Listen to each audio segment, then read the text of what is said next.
ভিডিওটিতে ক্লিক করার জন্য আপনাদেরকে জানাই অসংখ্য ধন্যবাদ। আপনারা দেখছেন আপনাদের প্রিয় ইউটিউব চ্যানেল wow007। তো ফ্রেন্ডস, সবাই কেমন আছেন? নিশ্চয়ই খুব ভালো আছেন। ইতিমধ্যেই অনেক হলো ডিএ, এবার একসঙ্গে 13টি ভাতা বৃদ্ধি করলো। মেগা খবর পেতে চলেছে কেন্দ্রীয় সরকারি কর্মচারীরা, সাথে সাথে রাজ্য সরকারি কর্মচারীদেরও কথা বলা হয়েছে। ভিডিওটি সম্পূর্ণ দেখবেন। এখানে বলা হয়েছে সরকারি কর্মচারী হিসেবে একবার সরকারি কাজে যুক্ত হতে পারলেই কিন্তু ভবিষ্যৎ মোটামুটিভাবে নিশ্চিত।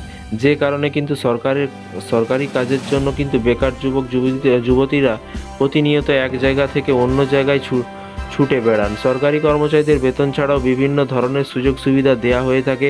এবার অঙ্ক কষলে দেখা যাবে কেন্দ্রীয় কর্মচারীরা সুযোগ সুবিধার দিক থেকে অনেকটা এগিয়ে রয়েছেন। কেন্দ্রীয় সরকারি কর্মচারীরা বর্তমানে সপ্তম বেতন কমিশনে 50% ডিএ পাচ্ছেন। লোকসভা ভোটের আগে কিন্তু কেন্দ্রীয় সরকারি কর্মচারীদের 4% ডিএ বৃদ্ধি করা হয় এবং তারপরে কিন্তু তাদের ডিএর হার 50%-এ পৌঁছে যায়। এর পাশাপাশি লোকসভা ভোটের আগেই কিন্তু ডিএ বৃদ্ধি এখন অতীত হতে চলেছে, কেননা আগামী দিনে ডিএ সহ অত্যন্ত পক্ষে কিন্তু 13টি ভাতা বৃদ্ধির ঘোষণা করতে পারে কেন্দ্র সরকার। সরকারি পেনশন সংস্থা ইপিএফ কেন্দ্রীয় সরকারি কর্মচারীদের সাম্প্রতিক সুখবর দিচ্ছে, এমনটাই জানানো হয়েছে। সুখবর দিয়ে জানানো হয়েছে যে এবার মহার্ঘ ভাতার পাশাপাশি বাড়তে চলেছে অন্যান্য ভাতাও। এবারও কিন্তু সেই অন্যান্য ভাতার মধ্যে কেবলমাত্র একটি দুটি নয়, বাড়তে চলেছে একসঙ্গে 13টি ভাতা। নতুন করে 13টি ভাতা বৃদ্ধি করা হবে সপ্তম বেতন কমিশনের অধীনে।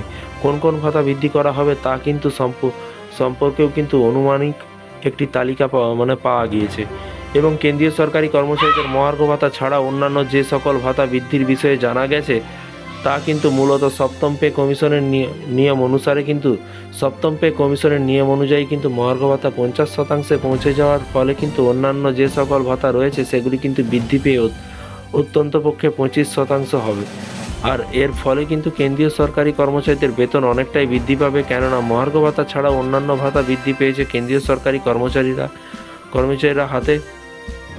হাতে অনেকটাই বেশি টাকা পাবেন এবং তার সাথে সাথে মহার্ঘ ভাতা ছাড়াও যে সকল ভাতা বৃদ্ধি পেতে চলেছে সেই সকল ভাতাগুলিও হলো HR, অর্থাৎ বাড়ি ভাড়া ভাতা বাবদ, পরিবহন ভাতা অর্থাৎ যাতায়াতের জন্য সকলের তরফ থেকে কিন্তু যে খরচ দেওয়া হয়, ব্যবস্থান, ডেপুটেশন, স্প্লিটিং ডিউটি এবং খাবার, পোশাক ইত্যাদি নানান ধরনের ভাতা। যদিও এই সকল ভাতা ঠিক কবে থেকে বাড়ানো হতে পারে হবে তা কিন্তু সম্পর্কে এখনও কিছু জানা যায়নি। যখনই নতুন নোটিফিকেশান আসবে অবশ্যই আপনাদেরকে ভিডিওর মাধ্যমে জানানো হবে। চ্যানেলটিকে ফলো করবেন, চ্যানেলটিকে সাবস্ক্রাইব করে পাশে থাকা বেল আইকনটিতে প্রেস করে রাখতে ভুলবেন না। ভালো থাকবেন, সুস্থ থাকবেন এবং নিজের খেয়াল রাখবেন। Thank you.